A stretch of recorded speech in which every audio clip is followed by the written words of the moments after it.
So obviously, I am coming on from bed, but it's okay because my teeth are clean. My face is clean, and I'm fed. I'm hydrated, and so even though I look like I'm in the bed, which I am in the bed, I'm clean.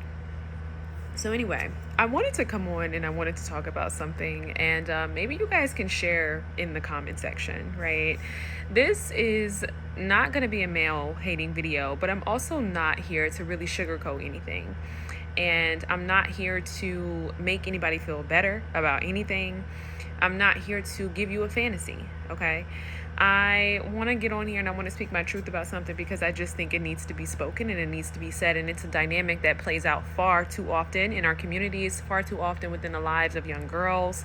And we need to talk about it.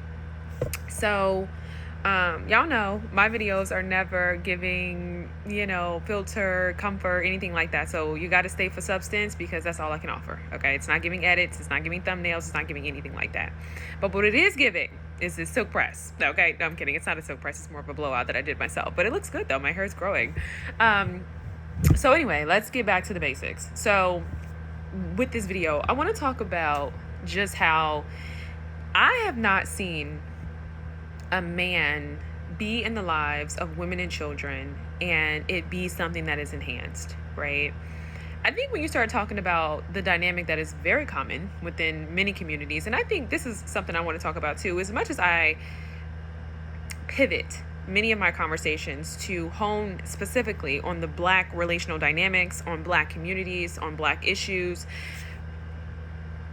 The reality is that so many of us, so many African American scholars, so many readers, so many video essayists are not privy to the lives of white America. Okay, that is white supremacy, right? White supremacy is white Americans upholding, keeping, and maintaining the sanctity of whiteness, right? And so when you talk about the sanctity of whiteness, it's not just a matter of like purification. Oftentimes it's a matter of like, this inability to witness, right? This inability to coexist with, right? Because it's this pure thing. It is to be protected. It is to be revered, right? But it is not to be in partnership with. It is not to be able to witness, right? And so when I think about when we talk about relational dynamics, right? America is so good for this. We know this, even dating all the way back to the Moynihan Report, dating all the way back to, prior to that, right? Black, African American slaves being freed and them having these, supposed like mental health disorders. I think they called it like something or something, where Black people were freed, but they were depressed. And so they were saying there's something wrong with African Americans who have been freed from slavery. Like they have mental disorders and they really miss their slave holders, when it really was just depression because there was obviously years of suffering. And now here it is, we're free.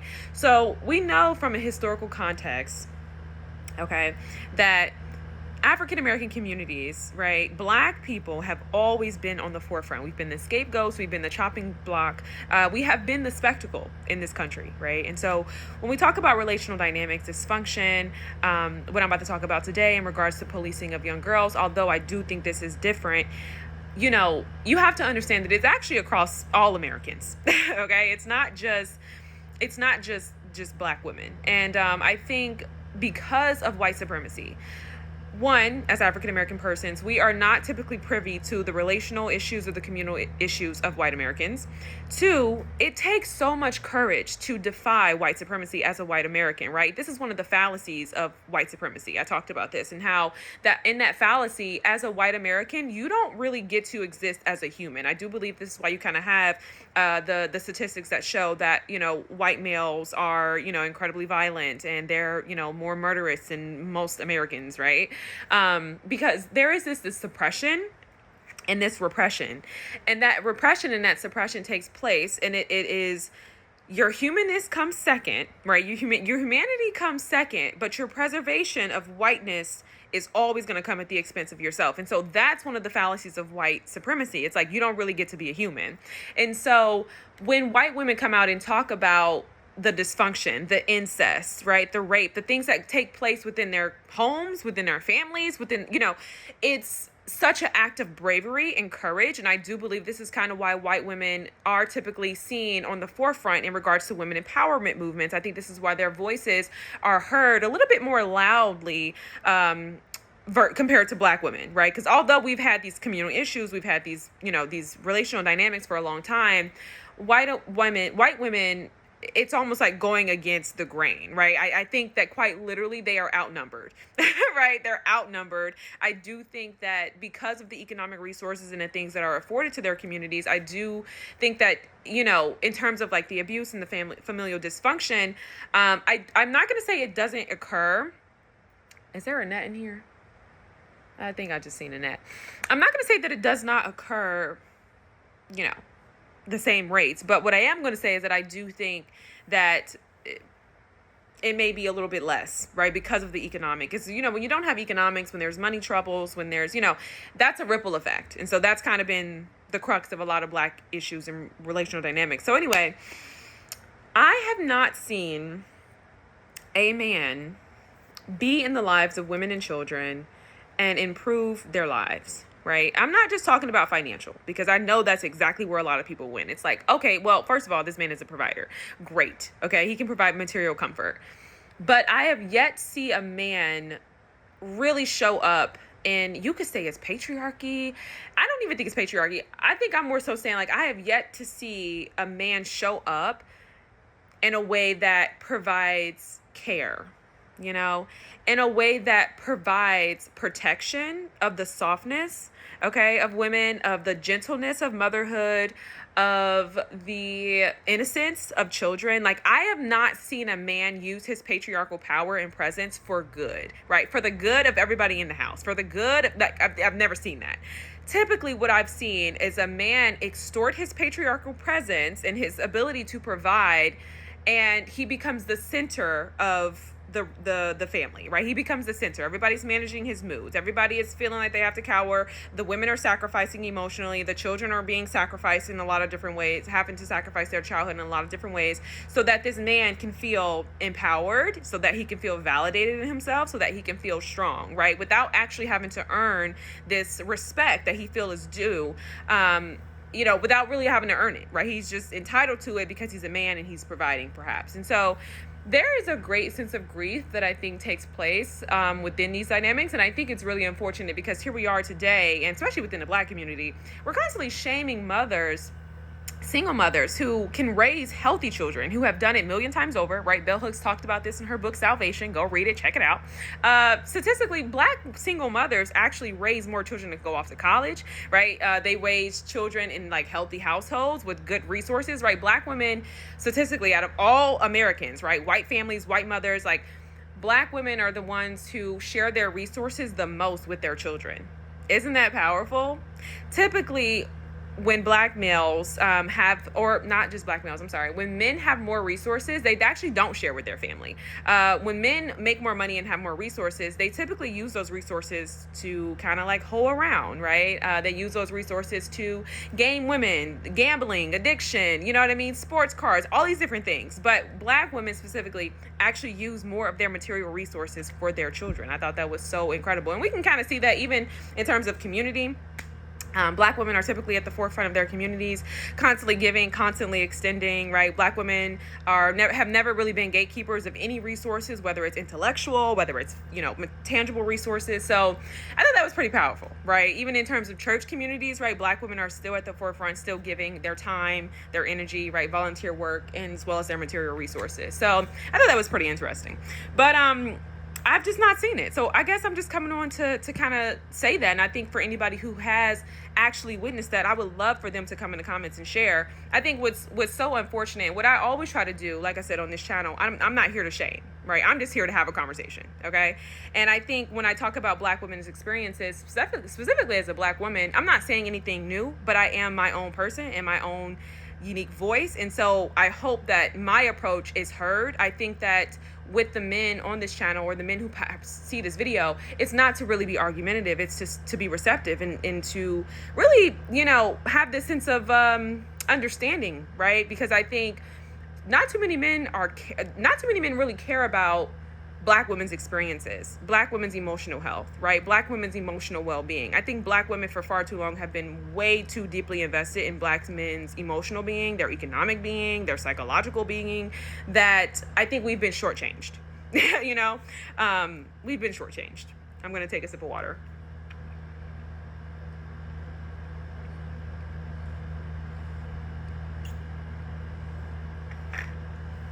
I think Black women have been so deeply emotionally invested in the lives of Black men, and we've got nothing back in return. I don't think that Black men showcase that same level of curiosity, and I do think the ways in which men are socialized, obviously patriarchy being a priority, right? Malehood, menness, that's not a word. Malehood and men being a priority in society. Even, I mean, that's really in every industry, right? Like academia, you know what I mean? Women will step into academia, and I've even seen this for my own self. My intellectualism is constantly challenged. I'm constantly having to prove. There's always someone to, there's always a man standing there to double check my work, to double down to see if I'm really smart. Like, that has never gone anywhere, right? And so, like, it's not just Legally Blonde, it's every woman. And in that sense, yes, white and Black women can stand together on that, because that's something that we're constantly being challenged on, especially in the space of academia. But like, yeah, I've just never seen that. I think about how when men are around, I was actually watching this movie on Hulu. This is a perfect example, and it was called, I don't want to say Beast of a Nation, because I think that is not the movie that I'm referencing, not the film about the Black man and the white woman. I'm not referencing a historical film. I think this is actually, I don't think it's called Beast of a Nation. It's not called Beast of a Nation. It's called like Beast of the Wild or something like that. It's almost like a kid movie, but not really. And basically it's about this little girl whose mother left, and she's standing with her father. And I know you're thinking, okay, so this is a bit contradictory to what you're saying, but hear me out. And he raises her to be incredibly strong, right? And from like, I guess an admirational type of standpoint, like, yes, you could say, well, this is why women need this is why people need their mother and their father, and like, no doubt. But at the same time, just seeing how men are typically always preparing their kids for the worst, I think that hijacks a lot of people, and I think that leaves people stunted, and I think that robs a lot of children of their innocence, right? Whether that's the policing of their bodies, whether that is the, pressure to kind of perform, to be successful. Like, I just think that, like, there's really something about the ways in which men parent, and how it's an absence of, like, nurturing, and how it's the absence of, like, care, that I think creates a bit of a ripple effect. And I think it's extremely harmful for young girls, because again, it's like, yeah, it's noble that your father made you strong, but at the same time, at what cost? You know what I mean? Typically the cost is like your emotional health and your inner well-being. And I think as a young woman, you need that, and I think instead of men lending their presence to be the calm in the storm, right? To be the one who can, kind of like shield the family from the emotional woes or whatever the case may be. I think so often it's almost like they are the storm, you know what I mean? And instead of being the constant, they're the chaos, you know what I mean? And so, I don't know, I just thought it was pretty interesting to kind of just see the adultification of the young woman. And I don't think that that's something that is common across all girlhoods. I was even thinking about, I was listening to Sierra, My Goodies, and I was like, wow, I actually remember being a young girl being like, my goodies. You know what I mean? Like singing the song. And I was thinking about how for white girlhood, it's like Taylor Swift, Shake It Off. And I think about how, even though Taylor Swift I'm sure she probably has her own issues with like being boxed in. Well, probably not, because she's like a billionaire. But you just think about the ways in which Black girls and white girls are socialized. You know what I mean? And how there is a preserving of their innocence, whereas for Black girls, there is an exploitation of their innocence. You know what I mean? And so I think Sierra was only like 16 singing My Goodies. Like, that's crazy. You know what I mean? And so I think because we have these perceptions of Black women and Black girls, we then raise them up in a way that really robs them of their innocence. And instead of seeing your child as like, man, this is a beautiful young, baby girl, whatever, that I need to protect, we rough them up. You know what I mean? I always say this. I think that Black women are raised to be like pit bull puppies. You know what I mean? I do. I really do. Because I think, we put so much on Black girls, but we take the load off of Black boys, right? So that's why you're constantly in relationships with males And, you can even see this on the playground. You can see this in school, whether it's grades, whether it's sports, whether it's, kudos in class. Like, there's always this sense of like aggression and hostility that a lot of boys have towards high achieving black girls or gifted black girls, because, they were never really given that same sharpening, right? There is definitely a sense of coddling, and I think because we've just, the way we're socialized, and it's been going for so long, we could say it's patriarchy, but I think it's really just the ways in which black boys and girls are socialized. And I think that that's definitely why you'll see the economic decline, or whatever the case you want to, the economic underachievement, let's just say that. Okay, the underachievement of so many black males, right? And it was never really systemic. It was the harm that was going on within the community, right? We're constantly preserving their lives, right? This is because of slavery, because of what has taken place, because of the emasculation, because of the lynchings, because of, all these things. And we never really got out of that, right? We don't have to protect men anymore. That's the message, right? We don't have to protect men anymore.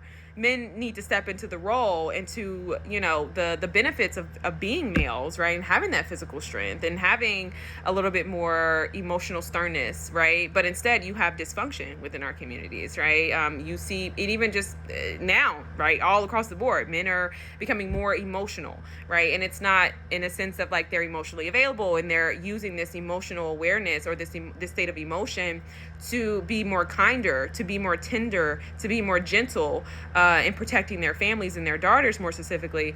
But they're using this to, again, become the center in their relationships, right? And so what happens is, because of this cultural shift and this sense of normalcy that we have around men and their emotional states, what happens is that these men enter into relationships with women, and they dominate the emotional landscape of the relationship, right? And so it's like you're constantly managing his moods. He's always upset, like, and that's incredibly emasculating. And in turn, women won't respect you, right? And so then they say, well, all women, and now in fast forward, now we have red pill. Right? So whenever men are dominating anything, it's not good. Okay? It's not good. And I don't know if there's even a sense of awareness or even a desire for men to really want to do better and be better and say, hey, listen, what are the benefits of patriarchy? How have we been socialized to use our presence as harm, to be a presence of harm? Like, how can we change this, be a source of good, do good, show up and protect our communities and protect the women in our lives and the children in our lives without sexualizing them, or, you know what I mean? Like, those are the conversations that are just never really had. But I think if you're talking about being in healthy relationships with men and men being respected, right? You talk about a boy crisis. It's not, we talk about a boy crisis within society like, oh, this is the culture. It's the culture. No, it's like, it's what we've normalized, right? And I always say this. I think for every oppressed group, and I'm going to end here. I think for every oppressed group, this is the turning point if you want to get free. This is the turning point if you want to get free. For every oppressed group, when you realize that it's not just systemic, right? When you realize that we've actually come a long way, despite the media, despite what you're seeing, okay? Despite what you're seeing, a lot of people are jumping on board right now to come online and do think pieces, to be a video essayist, to be a commentator, because it's free. Talk is cheap. It's free. They don't know anything. They haven't read any books. They don't, it's just continuous buzzwords. It's popular. If you can get some good edits and thumbnails, you can totally make money at doing this, right? That's why you'll see a lot of people who have, fabulous content. The editorial is sickening, but it's like the substance is not there, right? They'll take a very big topic and they'll just like give you very much like bits and pieces, surface level understanding. And it's like, okay, wait a minute. Why did you make this video, to say that you were dissecting a very, like a very prominent topic or something like that within our community, a big problem, whatever the case may be. And like, it's like they're taking big problems and solving it with small minds. And it's like, that's not cool. So anyway, I just think when oppressed groups start to realize that it's no longer systemic and that much of the harm is no longer systemic, but it's communal. Okay, I think that where we are today in the Black community, and I know this is going to sound taboo, where we are today in the Black community, I don't even think that the harm that's taking place is systemic. I think the harm is communal. I think that there is more harm and communal violence within the Black community than there is systemic violence against Black people and African Americans. When Black Lives Matter took, I think it was like over 30 million. I think it might have been a little bit more. It was 300. I don't even know. Crazy numbers. Okay. M's. Okay. When that woman and her girlfriend, fiance, whatever, took all that money and never gave to the Black community, we were silent. We said nothing. Okay. When Colin Kaepernick, a NFL player, somebody who has spent their entire life, okay, not building skills and rigorous curriculum, using their exposure to network and to have a plan B, okay, but somebody who has spent their entire life to become something, kneels for one person and nobody stands up for him. This man loses everything, okay? You can even look at all the other men, all the other women, all the other people who have lost their lives on behalf of the Black community just to be forgotten, okay? We don't have to do that anymore.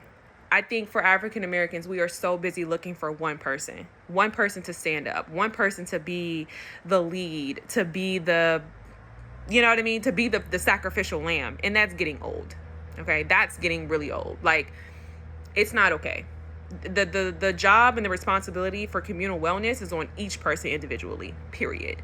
Pick up your cross and carry it, okay? So the harm is communal. The harm is communal. When I seen the precedent that they set for Breonna Taylor, right? And everyone's like up in an uproar, everybody's upset, and I get that. I understand the verdict. It's, you know, it's been continuous. But I actually think the person who failed Breonna was not the system. It was not the cop. It was her boyfriend who put her in a position, who put this young woman in a position to be caught in the middle of a freaking drug raid. Are you serious? Are you serious? And instead of saying, oh, this Black man failed her, why would he even put her in that situation for her to lose her life over him, his doings, his dealings? We say, well, that was on her. That was her choice to get with him. You see? So there's this constant, like, Black women need to protect Black women. And so when Black women say, hey, I'm done with men. I'm done with it. I can't do it anymore. I'm done with it. It's like, oh, y'all are bitter. You see what I'm saying? So it's communal. It's communal harm. Breonna Taylor would have never lost her life if it wasn't for her boyfriend being a freaking drug dealer and putting her in a position. She would have never lost her life. Now, you can look at that from many different ways. I'm choosing to look at it from this perspective. I understand what y'all saying. You know, I'm just here to challenge you. I'm just here to challenge you and to challenge the narratives, okay? Because it would have never happened. It would have never happened had he been playing his role. It would have never happened had he been a male figure in her life that did not require her to sacrifice her quite literal life for his well-being, okay? Period. I don't want to hear, period.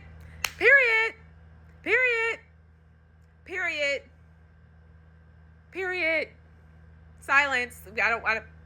What are we talking about? You're going to say, how can you say that? Like, what do you... No, because this is what it is. Same thing with the young boy, Rodney Hilton. Young boy, 18, 14. Was he 14? I think he was 18. Lost his life. Oh, the police are constantly killing young Black boys. Why is he in a stolen car? Why is he running from the police? What is going on? Why is this boy living GTA in real life? This young man who's a boy, who's afraid. Adultification,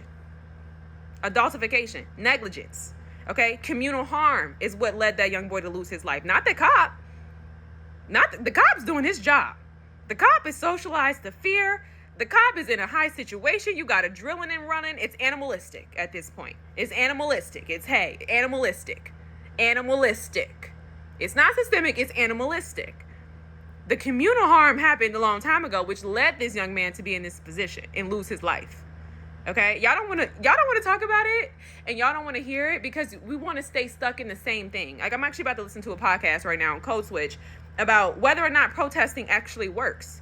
Right? It gets to a point where it's like you have to realize we have way more power than we like to believe. Okay, call it propaganda, call it systemic, call it what you will, call it consumerism. Y'all could throw any buzzwords in there. I don't really care.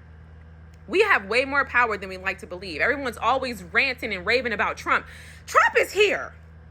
We are here, okay? Grassroots, baby. We can make the changes. but y'all don't want to make the changes. And quite frankly, I'm actually not here to, be this peaceful, African American, be like, we need to get together and rally. No, because I know, quite frankly, we are a very long way from coming together and making any changes. I know we are very far from that. But I just came on to say, when you guys get tired of doing the same old and not getting anywhere and not getting any results, still having the same outcomes, then maybe this video will set you free. Maybe it'll find you at some point and it'll set you free, and you'll be like, you know what? I'm gonna actually go ahead and take the new insight, because quite frankly, we've been doing the same thing. We're not getting any changes. Period. Rodney's daddy failed him. Where you been at? And what, you think the noble thing to do is now take a life and put yourself in jeopardy, so now your other kids are going to be without a father? Like, what are we doing? What are we doing? This is not a matter of me being insensitive, okay? Don't take it and twist my words. Don't take and say, oh, you messed up. No, because that's not at all what I'm saying. I'm not here to negate the fact that there's been systemic injustice. I just told you about historical context. Come on now. I'm not blind to the fact. I'm very aware. I'm very much awake. But what happens when the system starts working for you, though? Are we still going to get on here and talk about systemic issues, and we still going to? No, we're not going to do that. You know what we're going to do? We're going to go enjoy our material comfort. We're going to go enjoy the hard work that's paid off. We're going to partner with men who have emotional intelligence when we heal and we benefit from the system. Okay, that system being therapeutic practices and services. Okay, when you heal and you get free, you realize that it's you. In the sense that you have some say, right? I think it's just time for African Americans specifically to reclaim their sense of agency. Okay, it's time for African Americans to reclaim their personal sense of agency. That's all I'm saying. Okay, I do not believe that we can have conversations about systemic injustice and communal harm simultaneously. Okay, we can't. It's like I can't sit here and tell you, for example, we can't sit here and talk about childhood trauma and forgiving your parents in the same breath. Okay, time and a place. Time and a place. Time and a place. A time and a place. And this is not the time and the place. Okay, that's not the time and the place. So I just think overall, complexity, nuance, cognitive flexibility. I have those things, and I'm just here to share. And I'm just here to say, hey, I just think it's time to unlearn, redo some things, and shift. That's all I'm saying. That's all I'm saying. Okay, if you don't want Black women bitter, well, you should probably stop robbing them of their childhood, and you should probably start protecting their innocence, because at the end of the day, they're kids. Okay, if you don't want Black boys to end up dead or incarcerated, well, we should probably stop normalizing communal violence and the criminality of Black boyhood. We should probably start encouraging violence. I don't know. You know what I mean? I don't know, but I am here to say, hey, listen. The adultification of Black kids is leading to a pipeline that is not promising. All right. And that is communal. That is not systemic. That is communal. So, again, we can't have conversations simultaneously about propaganda, systemic racism, systemic injustice in the same breath. This is just a conversation for the people who want to be free, who get to the other side, and who can sit with cognitive flexibility. Thank you. You guys have a great day. I hope I didn't look too bad in this video.